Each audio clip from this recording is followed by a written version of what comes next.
Nebeidzās izteikumi no Trumpa puses par Jeromu Powellu, kas ir Fed priekšsēdētājs, un vakardien izteicās Trumps par to, ka viņš ir liels lūzeris.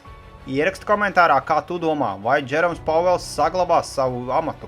Artūrs Heija saka to, ka šī varētu būt pēdējā iespēja iegādāties bitcoinu zem 100 000.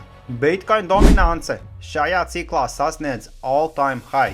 Pašlaik uz SEC izskatīšanu ir 72 ETF, un daudz no tiem ir tieši kriptovalūtas, kā piemēram XRP, Solana, Tron un daudz citas.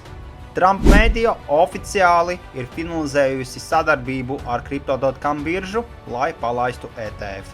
Vakardien Amerikas ETF-os laba diena Bitcoinam, un Bitcoinam bija lielāks inflows, kas sastādīja 381 miljonu, Ethereumam bija lielāks outflows, kas bija 25 miljoni. Rītdien būsim Unblock konferencē. Tu vēl vari iegūt biļeti ar 30% atlaidi, ierakstot promo kodu NR130.